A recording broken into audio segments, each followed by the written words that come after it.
Hey everyone, welcome. Big love to my global family, and if this is your first time here, we're honored to have you join us. Don't forget to like and subscribe to the channel. Russia just launched its biggest offensive against Ukraine so far in 2025, but things didn't go as planned. It turned out to be a complete failure, with Russia barely gaining any ground in the Ukrainian regions it's currently targeting. It seems their goal was to create a buffer zone that would let them push further into the Sumy region. For now, Ukraine's brave defenses have stopped Russia in its tracks.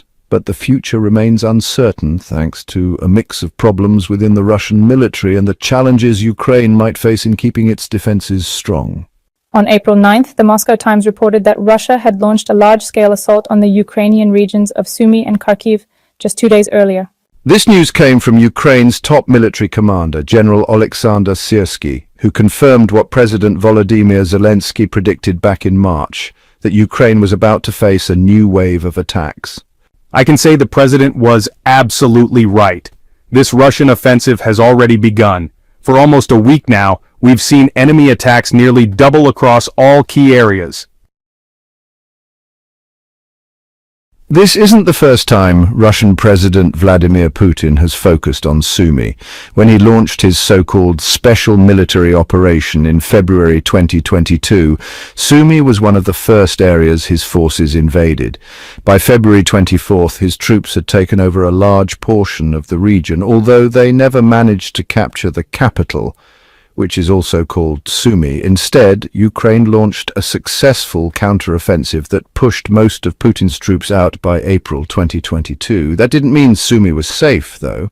Russian forces planted mines and explosives all over the region. Still, it's been under Ukrainian control ever since, with Putin shifting his attention toward eastern Ukraine, especially the Donbas area. The intensity of fighting in Ukraine shows that Putin is determined to turn his plan into reality. According to BBC Ukraine, there's clear evidence that Russian attacks ramped up in March. At the beginning of the month, Putin's forces were clashing with Ukrainian troops around 100 times a day. By the end of March, that number had doubled to over 200 clashes daily. Though attacks dipped a bit in April, the daily average is still hovering between 150 and 160. Not all of these battles are happening right at Sumy's doorstep, but there's been more than enough activity near the region's border to make Ukrainian forces nervous. After scoring some success in Kursk, Russia seems to have intensified its push into Sumy. BBC Ukraine reports that Russian forces managed to advance about 4.3 miles into the region, creating a new front line that spans roughly 15.5 miles. This leads us to what seems to be Putin's second goal, surrounding Sumy as much as possible. That's according to an unnamed source from Ukraine's general staff, who also noted that Ukraine is fighting hard to hold on to its position in Kursk to prevent this encirclement. Ukraine has also launched limited operations in Belgorod, a Russian region that borders Ukraine, to force Russia to divert resources away from Sumy. All of this makes it look like Russia is mounting a fierce campaign in Sumy, but in reality, things aren't going nearly as well for Putin. His offensive has fallen far short of capturing the amount of territory he was hoping for. That's according to several sources, including Ukraine's head of military intelligence. He says that while Russian forces have gathered near the Sumy border, we don't see enough Russian troops to actually take the city of Sumy, which is about 15 miles from where Putin's forces are massed. Instead, those troops are just trying to push our forces closer to the border. The Institute for the Study of War backs this up, noting that Russia attempted to push into Sumy on April 13th, but only made minimal gains. ISW believes the force is too small to launch a full-scale attack on the city without major reinforcements. A similar situation is playing out in Kharkiv. Even though there's been more fighting, the lack of resources available to Russian troops means they haven't been able to move much deeper into Ukrainian territory. The same thing is happening in Donetsk, a major focus for Putin throughout 2024. Donetsk is a better situation for them, but they still don't have enough troops to push past the administrative borders. All they can really do is make some tactical moves. So overall, Putin's forces aren't advancing. At best, they're just shifting positions into areas that Russia already controls, or places that Ukraine isn't actively defending. ISW's April 13th assessment highlights just how little progress Russia has made. The war zone echoed this, pointing out some lowlights for Russia. Russian troops are still trying to pressure the small number of Ukrainian forces left in Kursk, as Putin attempts to retake the whole region. But those efforts haven't yielded much. There haven't been any confirmed advances, and Ukrainian troops are still holding strong. In Kharkiv, Russian forces made a small push northeast of the city, but it's not a big deal. As Budanov pointed out earlier, it's just a tactical move, not real progress.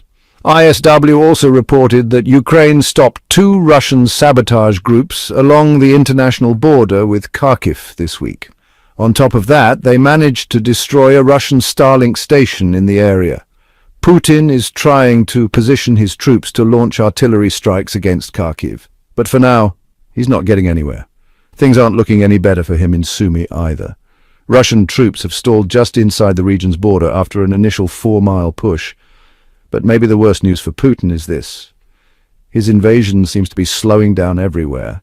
In Luhansk, which is mostly under Russian control, Putin's forces made a small push toward Borova, but got stopped cold everywhere else.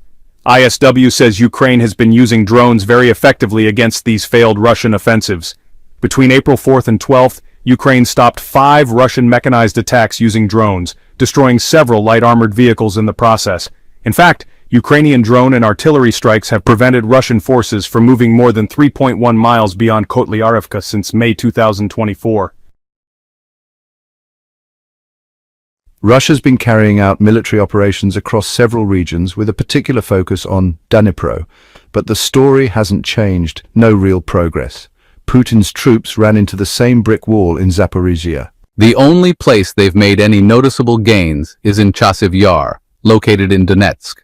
Russian forces managed to push slightly south of the city, but even that was a minor move, and it happened in the middle of ongoing clashes with Ukrainian forces. The fighting there is far from over, and Russia could still get pushed back. Bottom line, Russia's failing to advance, across the board. And this isn't just a temporary slowdown, it's a pattern. Russia's offensive in Ukraine has been stalling for months now. On April 10th, Al Jazeera published findings from 2 separate analyses, one by the Institute for the Study of War and another by the UK Ministry of Defence. Both show just how sluggish Russia's been lately. According to ISW, Russia managed to capture 165 square miles of Ukrainian territory in January. That number dropped to 137 in February and fell again to just 78 square miles in March. The British Ministry of Defence's numbers look even worse for Putin. They say Russia claimed 126 square miles in January, 76 in February, and only 55 in March. And all this despite the fact that Russia's been adding between 120,000 to 130,000 troops each year to its forces in Ukraine. According to Ukrainian military chief Syrsky, there are now about 623,000 Russian troops on Ukrainian soil. It's also worth pointing out that Ukraine's so-called failed counteroffensive in 2023 did manage to win back 7,722 square miles from Russian control. According to Al Jazeera, Russia hasn't taken back any of that land in nearly 2 years. If Russia continues to advance at the same pace it's been going, it would take between 8.25 and 11.7 years just to recapture that one chunk of territory. And that's Putin's problem. If it takes over a decade just to reclaim the land lost in 2023, what does that say about trying to conquer the rest of the country? Do the math. Ukraine is about 233,100 square miles in size. Russia controls roughly 20% of that, so about 186,500 square miles remain. If Russia keeps advancing at the March rate of 78 square miles per month, it would take between 199 and 282 years to take over the entire country. Sure, it'd be quicker if Putin could seize Sumy and use it as a launching point to reach Kiev. But even then, Sumy itself covers 9,202 square miles. At a pace of 78 square miles per month, it would still take nearly 10 years. And that's assuming Russia puts all its focus on Sumy and ignores every other region. That's a lot of math just to say one thing. Russia's invasion has basically ground to a halt. So the big question is, why is Russia failing to make real progress, not just in Sumy, but all across Ukraine? According to Ukraine's intelligence chief Kirilo Budanov, it mostly comes down to people and resources. That might sound odd, considering Syrsky says Russia has over 600,000 troops in Ukraine, But there's more to it than just numbers. It's not about how many soldiers Putin has. It's about where they are. Take Sumy, for example. Most of the troops that Putin has stationed near Sumy's border have already spent months fighting in Kursk. Sure, a few thousand may have come from other places, but the bulk of these troops are already worn out, physically and in terms of equipment. And again, the numbers back that up. When Putin launched his counteroffensive in Kursk, he deployed around 50,000 soldiers, including more than 10,000 reportedly sent from North Korea. Now think about how many of those troops are actually left. According to Ukraine, almost none. They say Russia suffered over 50,000 casualties in its months-long attempt to retake Kursk. That's forced Putin to dig into reserves just to refill his original ranks. So the troops now gathering near Sumy, they're a mix of those depleted reserves, a handful of survivors from the original 50,000, and poorly trained conscripts that Putin typically sends to front lines near the border. These kinds of soldiers aren't really capable of mounting proper offensives. They're basically cannon fodder. The only strategy they seem able to pull off is swarming the enemy with huge numbers, and even that isn't working so well anymore. Thanks so much for watching. Let us know your thoughts in the comments, and don't forget to subscribe and turn on notifications. Here at X News, we're committed to bringing you quality updates. See you soon in the next video.